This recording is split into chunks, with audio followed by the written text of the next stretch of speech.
tonight's hobby enhancement is a little more of the single malt Yoichi.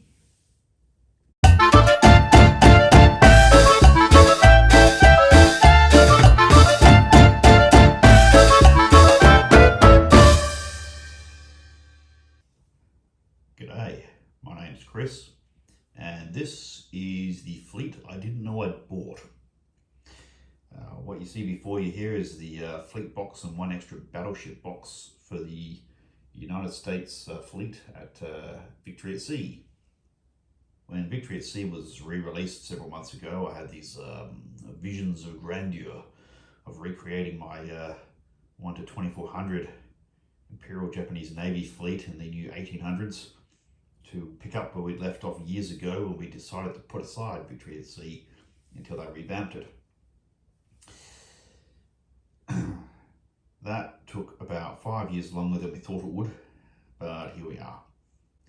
And I've got my shiny new Imperial Japanese Navy fleet.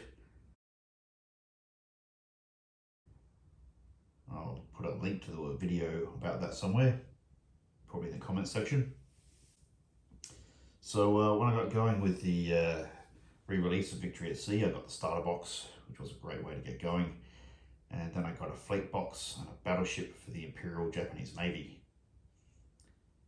You can't have the glorious, decisive battle without the Yamato. A good mate of mine bought the US ships from the starter box and ordered the fleet box and an extra battleship.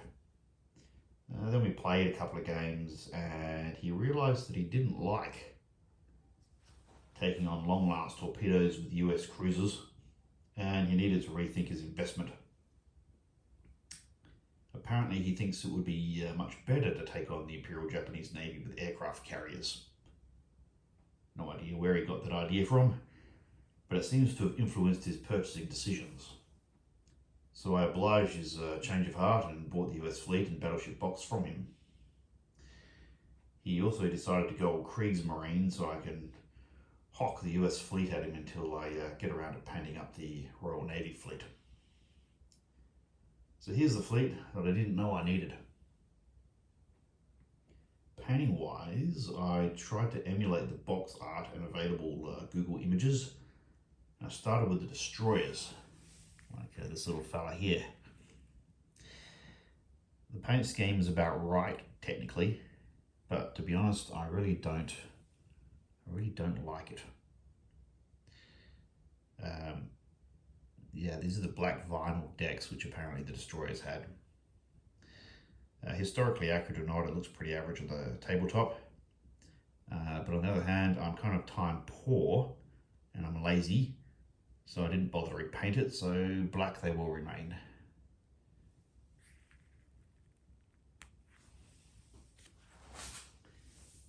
So this fellow is next. This is the Portland class cruiser.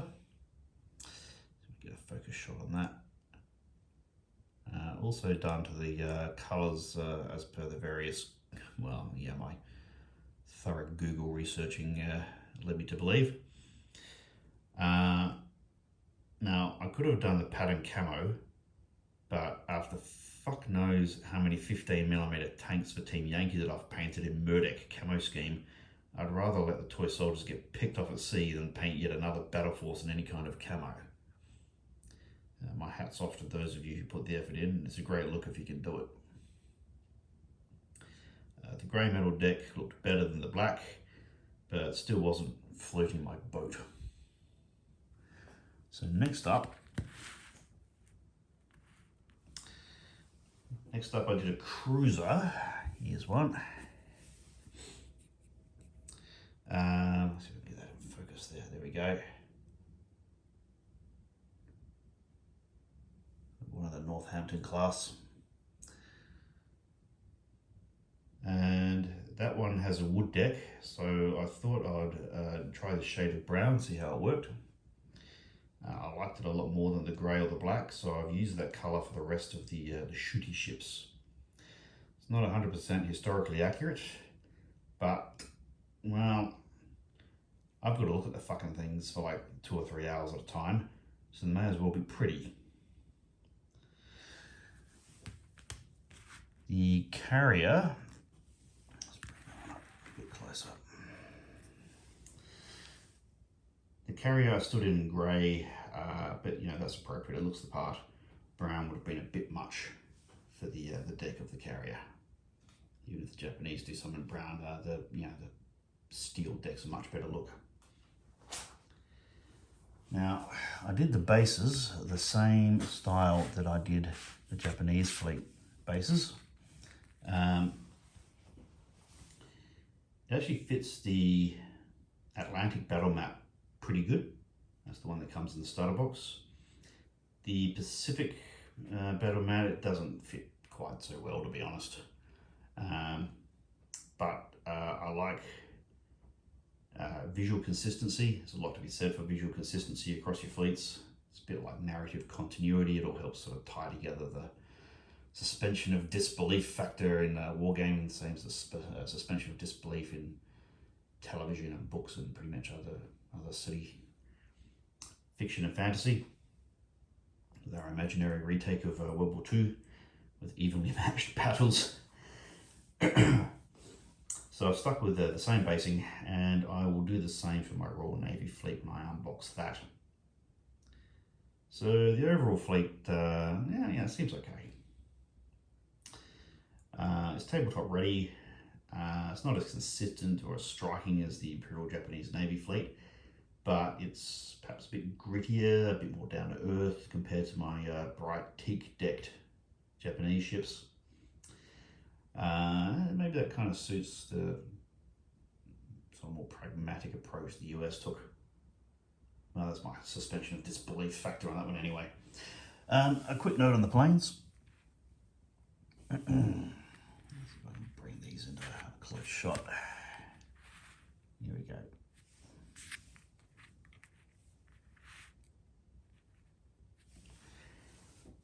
So in the planes, I painted the bases black because I find that black is more neutral and is more readily ignored by the eye on a busy sea map compared to painting the base blue. I do this with my Team Yankee flight stands as well, and it's stood the test of time. It also makes the blue Corsairs pop a bit more. And blue Corsairs on blue stands and blue ocean would be extremely dull to look at, I reckon, but they come out okay on the black stand. Another quick note and a lesson learned here. I painted the stands before assembling them. That was a mistake, and now they don't press fit together anymore. I'll have to glue them and then touch up paint again, I think. A bit more mucking around than was necessary.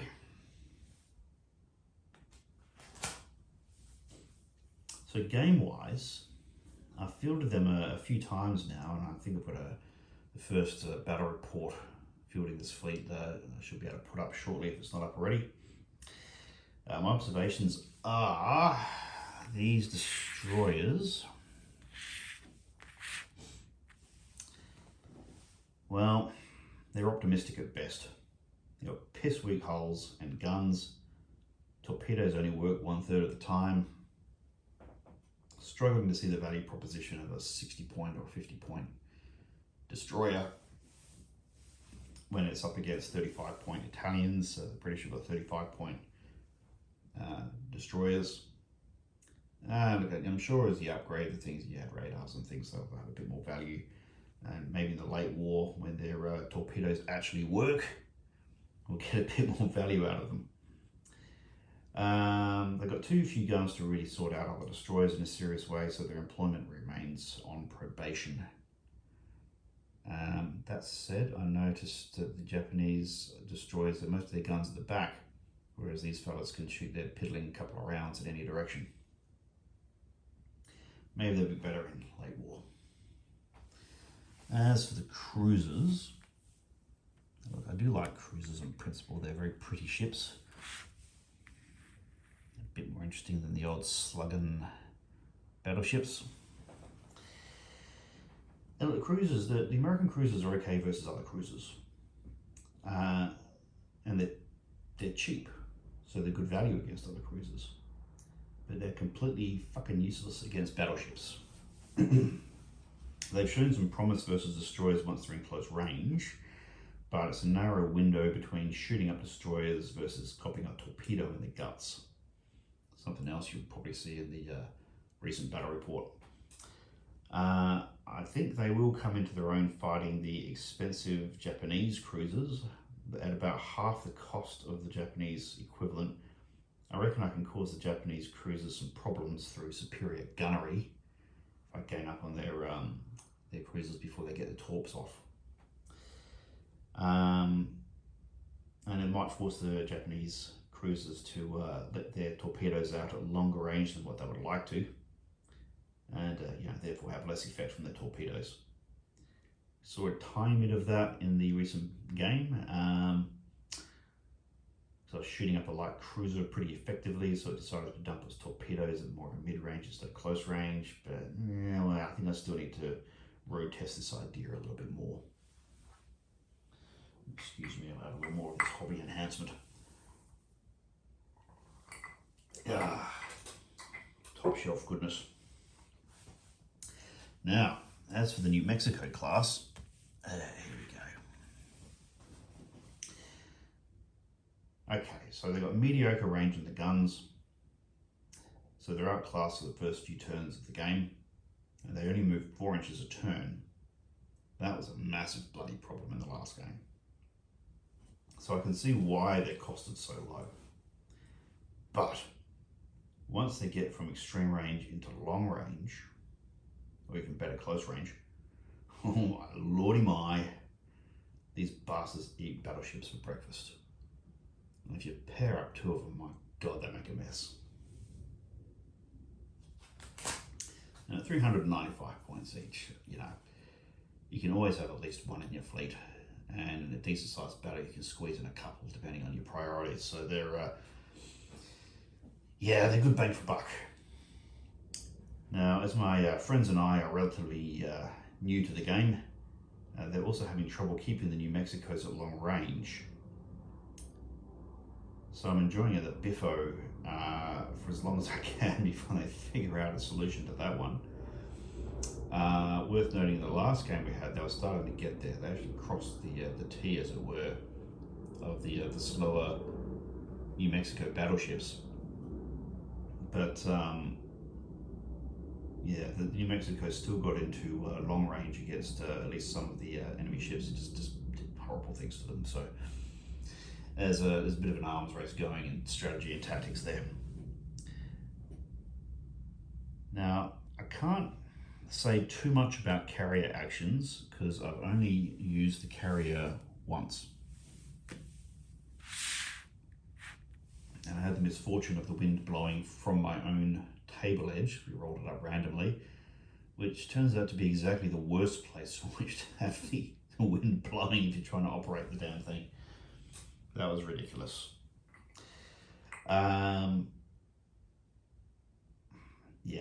That said, I don't really rate torpedo bombers, and you probably wouldn't bother using them unless you're paying for them up front, because I think they're a bit cheaper than dive bombers. But if you have enough of the things, then they'll do horrible damage, because really you've got a trade-off between how many you lose to AA fire versus just how much goddamn damage they do when they actually hit. And they don't actually hit as well as anything else. The dive bombers, on the other hand, they only do about half as much damage as a torpedo, but they hit a 3+.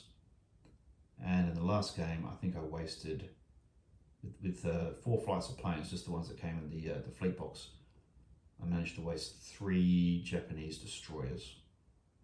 A little bit of help from gunnery, but otherwise I think 90% of the points damage done to those destroyers was from dive bombers. And it's pretty much the only way that I can think of to take out a 7-inch moving Japanese destroyer before it gets so damn close it starts dropping torpedoes on you. So I think American fleets will be taking at least 1 aircraft carrier as standard against the Japanese, I think. That said, you kind of need to buy a few extra stands at the start of the game, have a few extra flights up and running, You don't have to spend a lot of points on that, but you probably want more than 2 in the air at the start of the game. And you'll be wanting to pump out a few more as the game progresses. Yeah, a bit of trial and error to see just how far that goes, but I think the issue with aircraft carriers is going to be when you start cycling those things back for rearmament, trying to pump out more flights. If you're not winning those 4+ crew quality checks, you're only launching 1 flight a turn, and that's going to slow down the whole thing really fast. So aircraft carrier flights could be a bit of a glass cannon. They're in to do their one-hit wonder thing, and then you spend the rest of the game just trying to get more of the bastards in the air to actually do it again. But, it's just one road test, so I can't comment too much more than that. Anyway, that's it for now. This is the fleet I had not intended to get, but now that I've got it, well, I have to say I'm rather enjoying it.